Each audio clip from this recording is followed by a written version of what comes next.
Hi everyone. Today आज हमारा ये वीडियो में हम लोग एसी एबीसी स्कीम का सब्सिडी का एडजस्टमेंट प्रोसीजर क्या है वो हम लोग देखेंगे। मतलब जब तुम्हारा लोन सैंक्शन हो गया और सब्सिडी अप्रूव हो गया उसके बाद क्या प्रोसीजर होता है, सब्सिडी का एडजस्टमेंट कैसा होता है, क्या रूल्स फॉलो करना पड़ेगा और एसी एबीसी गाइडलाइंस में क्या क्या क्लॉजेस है, वो सारी चीजें हम इस वीडियो में हम लोग क्लियरली देखेंगे।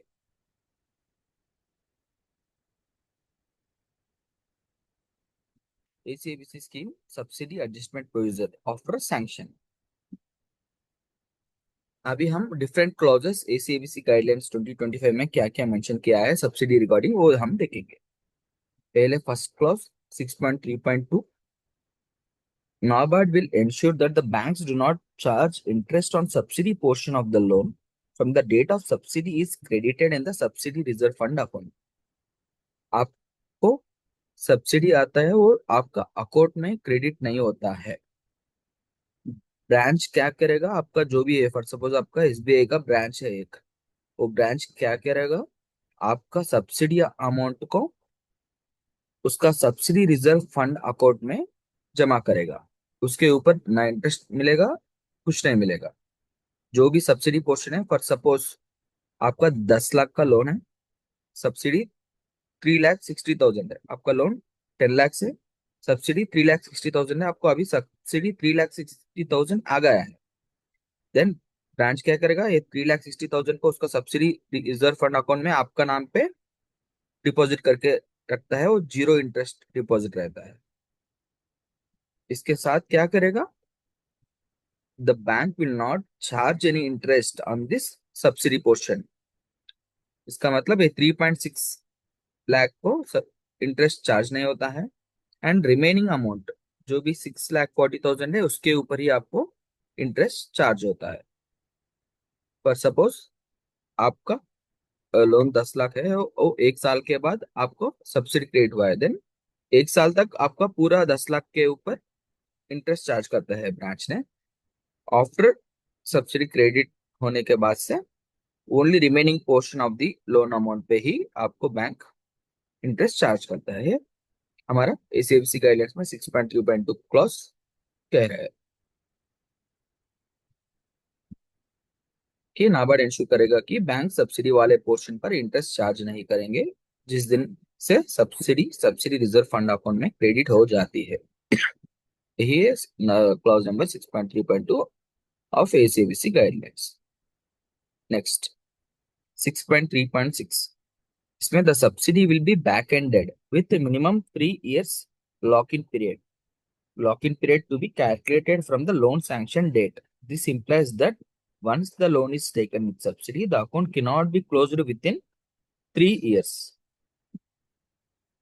सब्सिडी बैक एंडेड है। बैक एंडेड का मतलब क्या है, आप लोन लेने के बाद आपको सब्सिडी आता है, उसको बैक एंडेड सब्सिडी बोलते हैं।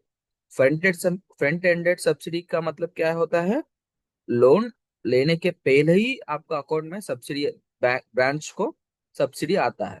ऐसा केसेस को फ्रंट एंडेड सब्सिडी बोलता है। हमारा स्कीम बैक एंडेड सब्सिडी है, एक credit linked back ended subsidy. आप लोन लेने के बाद आपको सब्सिडी क्रेडिट होता है।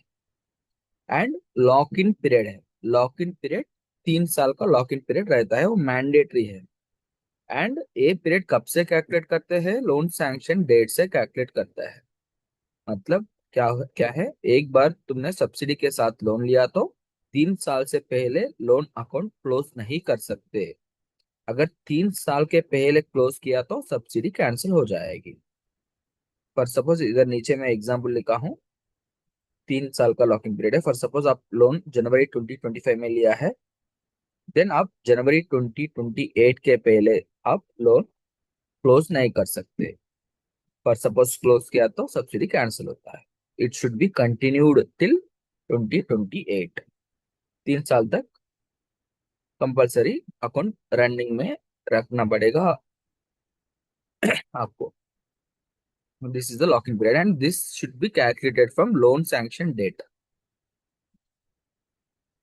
और clause number 3.6.3.7, the subsidy which is back ended will be admissible only if all repayments till date have been made. When there is a procedural delay on the part of banks or NABARD to release subsidy, beneficiaries can opt for payment of only interest portion, keeping principal amount equal to the subsidy value as balance. ये क्या कह रहे हैं? Subsidy तभी मिलेगा जब तुमने सारे रीपेमेंट्स ऑन टाइम किए हैं, कोई भी ईएमआई डिफॉल्ट नहीं होना चाहिए। अभी फॉर सपोज 3 ईएमआई या 3 से ज्यादा ईएमआई मिस हो गए तो आपका अकाउंट इरेगुलर होता है। ऐसा केसेस में सब्सिडी रिजेक्ट होता है। अगर 3 ईएमआई मिस हो गए तो आपका अकाउंट को एनपीए बोलते हैं। एनपीए का मतलब non performing asset, default account बोलते हैं। ऐसा हुआ तो आपका स्टेटमेंट में दिखा तो नाबार्ड ने आपको सब्सिडी सैंक्शन नहीं करते। एंड एक स्पेशल प्रोविजन है इसमें, 6.3.7 में, जब सब्सिडी रिलीज में एनी डिले बैंक्स या नाबार्ड की तरफ से है, तब बारोवर के एक रिलीफ है। बारोवर सिर्फ इंटरेस्ट पे कर सकता है। प्रिंसिपल अमाउंट जो सब्सिडी वैल्यू के इक्वल है वो होल्ड कर सकते हैं। फॉर सपोज आपका सब्सिडी 3 साल हो गया, आपको सब्सिडी नहीं मिला, लेकिन आपका 3 साल के बाद आपका लोन अमाउंट और सब्सिडी अमाउंट इक्वल हो गया।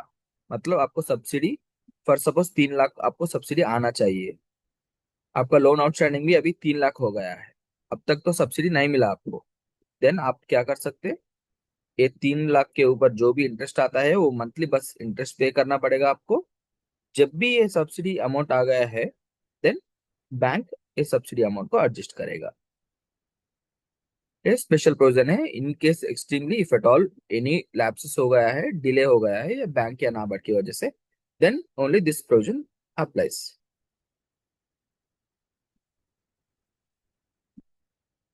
And 6.3.8, the subsidy will be adjusted in one lump sum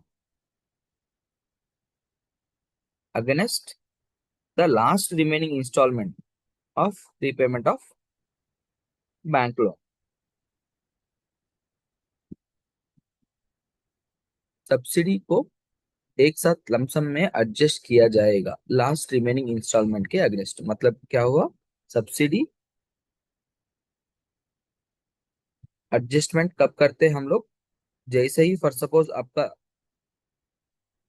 आपका लोन अमाउंट 10 लाख है, आपका 4 साल के बाद आपका लोन अमाउंट 3.6 लाख हो गया है, आपको सब्सिडी भी 3.6 लाख आ चुका है, तो बैंक क्या करेगा? ये 3.6 लाख को सब्सिडी को जो भी आउटस्टैंडिंग लोन अमाउंट 3.6 लाख से एडजस्ट करके क्लोज करेगा। Remaining loan balance which will be equal to the subsidy amount. जैसा जब भी सब्सिडी के अमाउंट के इक्वल लोन आउटस्टैंडिंग होता है तब क्लोज करेगा। Subsidy is adjusted against this amount. For suppose आपका सब्सिडी का amount 3.6 lakh subsidy reserve fund account में है, लेकिन आपका लोन अकाउंट बैलेंस 2 लाख ही है। मतलब आपका सब्सिडी 1.6 लाख ज्यादा है। मैं क्या बोल रहा हूँ समझ में आ रहा है ना आपका? For suppose loan amount 2 lakh ही है, लेकिन आपका सब्सिडी 3.6 लाख है। Loan amount is only 2 lakh and subsidy is 3.6 lakh. Then bank what they can do, bank लोग क्या कर सकते हैं? ये 2 लाख को सब्सिडी से क्लोज करके रिमेनिंग 1.6 लाख जो भी है वो आपका अकाउंट को क्रेडिट करेगा। एंड ऑल द ब्रांचेस जो भी सब्सिडी क्लेम किया है, जो भी बरोर्स का आया है, ये एक फॉर्मेट है यूटिलाइजेशन सर्टिफिकेट का। आप लोग ये यूटिलाइजेशन सर्टिफिकेट फॉर्मेट वो ब्रांचेस को दे देना है। ये मैं डिस्क्रिप्शन में अटैच करूंगा। ये फॉर्मेट आप बैंक वालों को दे दिया तो बैंक ब्रांच मैनेजर फिल करके नाबार्ड आरओ को दिस यूटिलाइजेशन सर्टिफिकेट वो लोग भेजना पड़ेगा।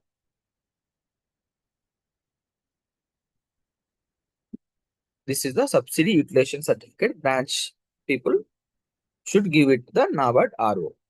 ये इंपॉर्टेंट है, लेकिन जो भी एग्रीपियर है आप लोग ब्रांचेस को दिस फॉर्मेट दे सकते हैं। इसमें हम लोग क्या क्या देखा है? First, interest benefit, subsidy portion पर इंटरेस्ट नहीं लगेगा। सेकंड, 3 साल तक लोन क्लोज नहीं कर सकते हैं। देन रेगुलर ईएमआई जरूरी है, डिफॉल्ट नहीं होना चाहिए, एंड सब्सिडी लास्ट इंस्टॉलमेंट्स में एडजस्ट होगी। लास्ट में सब्सिडी एडजस्टमेंट से हो जाएगा। एंड एक और चीज है, हमारा एसीबीसी स्कीम के अंदर 2 बार लोन ले सकते हैं। पहले बार आप फॉर सपोज 10 लाख लोन लिया है, आपको सब्सिडी मिल गया, 3 साल के बाद आप लोन क्लोज कर दिया, या 3.5 ईयर्स के बाद आप लोन क्लोज कर दिया, सेकंड लोन भी आप लोग अवेल करके रिमेनिंग जो भी प्रोजेक्ट कॉस्ट बचा है up to 20 lakhs, you can adjust, you can avail the benefit of subsidy second time also under the ACABC scheme. Thank you so much.